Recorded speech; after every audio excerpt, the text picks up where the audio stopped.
Місцеві новини на Радіо Респект. Вітаю! У студії новин на Радіо Респект працює Віктор Терещук. На трасі Київ-Чоп у Дубенському районі загинуло подружжя. Аварія сталася поблизу села Варковичі. 64-річний киянин за кермом автомобіля «Рено» під час маневру наїхав на бордюр, втратив керування та вилетів на зустрічну смугу, де врізався у фуру. Водій легковика та його дружина загинули на місці. Їхні тіла із понівеченого салону діставали рятувальники. Керманич вантажівки не постраждав. Поліція розпочала досудове розслідування. На Хмельниччині поліція відкрила кримінальне провадження за фактом жорстокого поводження з твариною. Приводом стало відео в одному із телеграм-каналів, на якому чоловік із рушниці застрелив безпритульну собаку. Трагедія сталася пізно ввечері 28 лютого у одному із сіл Красилівської громади. Правоохоронці вже встановили особу стрільця та вилучили у нього зброю. Наразі триває слідство, аби з'ясувати усі обставини події. За скоєне чоловіку загрожує відповідальність за статтею про жорстоке поводження з тваринами.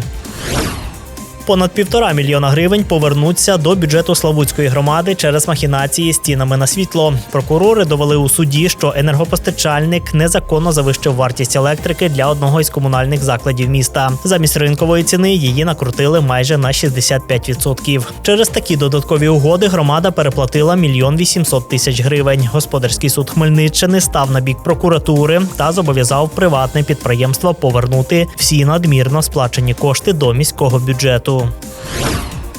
Понад 65 мільйонів гривень отримає Рівненщина з держбюджету на закупівлю шкільних автобусів. За ці кошти в області планують придбати 18 нових машин для підвезення учнів. Як повідомили в обласній військовій адміністрації, остаточна кількість залежить від того, яку суму зможуть додати самі громади на умовах співфінансування. У першу чергу новий транспорт отримують ліцеї, опорні заклади та спецшколи, де навчається велика кількість дітей. Обов'язковою умовою для отримання автобуса є наявність у школі власного або облаштованого поруч укриття. Нагадаю, що закупівля відбувається у межах спільної програми зі Світовим банком.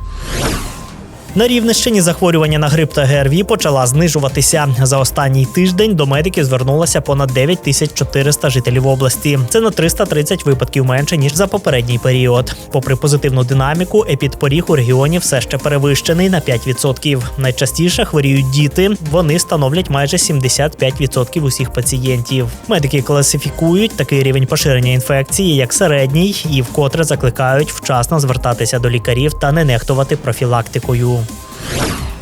Рівненський футзальний клуб «Кардинал Авангард» вийшов до чвертьфіналу Кубку України. У повторному матчі проти луцького «Любарта» наші спортсмени здобули впевнену перемогу з рахунком 4-1. Нагадаю, що перша зустріч команд у Рівному завершилася в нічию, тож доля путівки вирішувалася саме на виїзді у Луцьку. Тепер у чвертьфіналі «Кардинал Авангард» зустрінеться зі Львівським «Альянсом». Поєдинки заплановані на 14 та 28 березня.